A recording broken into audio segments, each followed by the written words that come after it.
ನಾನು ಸರ್ಕಾರದ ಪರವಾಗಿ ಮತ್ತು ಕನ್ನಡ ನಾಡಿನ 7 ಕೋಟಿ ಕನ್ನಡಿಗರ ಪರವಾಗಿ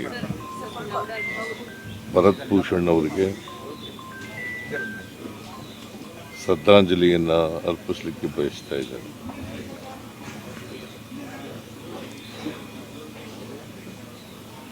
ಇನ್ನು ಚಿಕ್ಕ ವಯಸ್ಸು 41 ವರ್ಷ ವಯಸ್ಸಾಗಿದ್ದು BE ಮಾಡಿದ್ದು ಮೈಸೂರಿನಲ್ಲಿ ಓದ್ದವರು, SDM ಕಾಲೇಜ್ MBA ಮಾಡಿದ್ದು. ಇವರು DDPIಗೆ ಅವ್ರ ತಂದೆ ರಿಟೈರ್ಡ್ ಆಗಿದ್ದಾರೆ. ಆಗಬಾರ್ದಾಗಿದೆ. ಅವರು ಅಮಾನವೀಯವಾದಂಥ ಒಂದು ಕೃತ್ಯ ಇದೆ. ಇದನ್ನು ತೀವ್ರವಾಗಿ ಖಂಡಿಸ್ತೇನೆ. ನಾನು ಉಗ್ರರನ್ನು ಸಂಪೂರ್ಣವಾಗಿ ಮಟ್ಟ ಹಾಕ್ತಕ್ಕಂಥದ್ದು ಸರ್ಕಾರದ ಜವಾಬ್ದಾರಿ.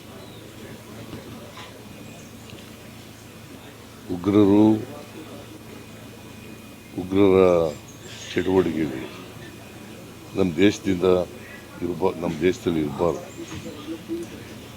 ಯಾವುದೇ ಕಾರಣಕ್ಕೆ ಸರ್ಕಾರ ಇದರಲ್ಲಿ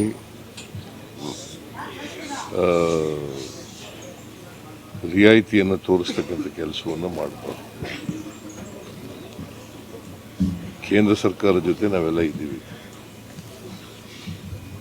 ಕೇಂದ್ರ ಸರ್ಕಾರಕ್ಕೆ ನಾನು ಒತ್ತಾಯ ಏನು ಮಾಡ್ತೀನಿ ಅಂತಂದರೆ, ಎಲ್ಲ ಉಗ್ರರನ್ನು ಕೂಡ ನಾಶಪಡಿಸ್ತಕ್ಕಂಥ ಕೆಲಸವನ್ನು ಮಾಡಬೇಕು. ನಮ್ಮ ಸಂಪೂರ್ಣ ಬೆಂಬಲ ಇದೆ. ಈಗ ನೋಡಿ, ಅಮಾಯಕ ಜನರು ಪಾಪ ಕಾಶ್ಮೀರಕ್ಕೆ ಹೋಗಿದ್ದರು. ಅವ್ರನ್ನ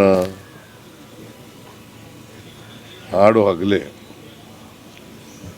ಮತ್ತೆ ಅವ್ರ ಹೆಂಡ್ತೀರಿ ಎದುರುಗಡೆನೆ ಮಗು ಕೂಡ ಇದೆ ಜೊತೆ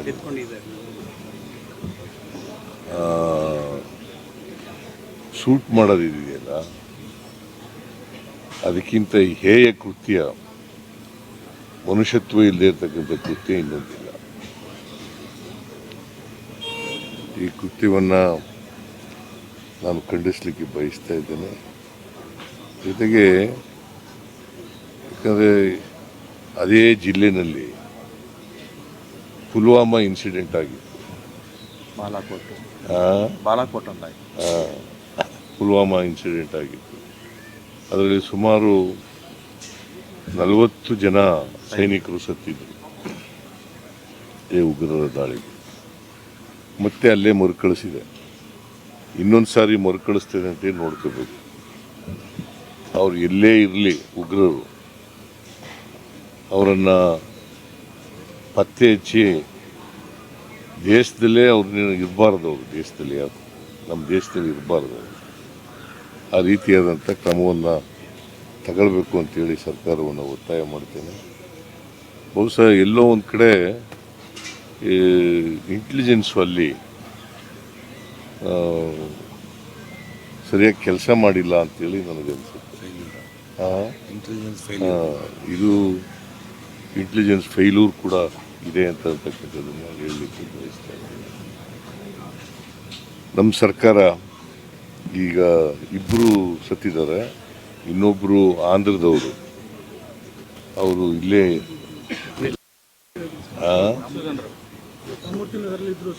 ಅದೇ ಆಂಧ್ರಕ್ಕೆ ತಗೊಂಡೋಗಿದೆ ಅವ್ರು. ಇನ್ನೊಬ್ಬರು ಶಿವಮೊಗ್ಗದವರು, ಮಂಜುನಾಥ್ ರಾವ್ ಅಂತಲ, ಮಂಜುನಾಥ್ ರಾವ್. ಅಲ್ಲಿ ನಮ್ಮ ಮಧು ಬಂಗಾರಪ್ಪ ಅವರು ಹೋಗಿದ್ದಾರೆ. ಶಿವಮೊಗ್ಗದಲ್ಲಿ ಅವ್ರ ಮನೆಗೆ ಹೋಗಿ ನಿನ್ನೆ ಎಲ್ಲ ಭೇಟಿ ಮಾಡಿದ್ದಾರೆ. ಇವತ್ತು ಹೋಗ್ತಾರೆ, ಅಲ್ಲೇ ಇದ್ದಾರೆ. ಇವತ್ತು ಅವ್ರಿಗೆ ಹೋಗಕ್ಕೆ ಹೇಳಿದ್ದೀನಿ ನಾನು. ಸೊ ಇಲ್ಲಿ ರಾಮಲಿಂಗ ರೆಡ್ಡಿ ಅವರು ಇರ್ತಾರೆ. ಕ್ರಿಮೇಷನ್ನಲ್ಲಿ ರಾಮಲಿಂಗ ರೆಡ್ಡಿ ಅವರು ಸರ್ಕಾರದ ವತಿಯಿಂದ ಇರ್ತಾರೆ. ಇವ್ರಿಗೆ ಸತ್ತವರ ಕುಟುಂಬಗಳಿಗೆ ನಮ್ಮ ಸರ್ಕಾರ 10 ಲಕ್ಷ ರೂಪಾಯಿಗಳನ್ನು ಪರಿಹಾರವಾಗಿ ಕೊಡ್ತದೆ. ಯಾವಾಗಲೂ ಕೂಡ ಸರ್ಕಾರ ಅವ್ರ ಜೊತೆ ಇರ್ತದೆ ಅಂತಕ್ಕಂಥ ಮಾತುಗಳನ್ನು ಹೇಳಲಿಕ್ಕೆ ನಾನು ಒಂದು ಅಧಿಕಾರಿಗಳ ತಂಡ ಕಳಿಸಿದೆ ಕೂಡಲೇ. ಆಮೇಲೆ ಸಂತೋಷ್ ಲಾಡ್ ಅಂತ ನಮ್ಮ ಕಾರ್ಮಿಕ ಸಚಿವರು ಅವರನ್ನು ಕೂಡ ಕೂಡಲೇ ಕಳಿಸಿದೆ. ಅವ್ರನ್ನ ಕಾಂಟ್ಯಾಕ್ಟ್ ಮಾಡಿ ಡೆಡ್ ಬಾಡಿಗಳನ್ನ ತರಬೇಕು. ಕೂಡಲೇ ಡೆಡ್ ಬಾಡಿಗಳನ್ನ ತಗೊಬಂದು ಅವ್ರ ಮನೆಗೆ ತಲುಪಿಸ್ಬೇಕು. ಮತ್ತು ಕನ್ನಡಿಗರು ಯಾರ್ಯಾರು ಇದ್ದಾರೆ ಅಲ್ಲಿ ಶ್ರೀನಗರದಲ್ಲಿ ಅವರೆಲ್ಲರೂ ಕೂಡ ವಾಪಸ್ ಕರ್ಕೊಬರಬೇಕು ಅಂತೇಳಿ ಸಂತೋಷ್ ಲಾಡ್ ಅವರಿಗೆ ಸೂಚನೆ ಕೊಟ್ಟು ಅವರಿಗೆಲ್ಲರೂ ಕರ್ಕೊಬರ್ತಾ ಇದ್ದಾರೆ. 177 ಜನನ ಎಲ್ಲರೂ ಕರ್ಕೊಬರ್ತಾ ಇದ್ದಾರೆ.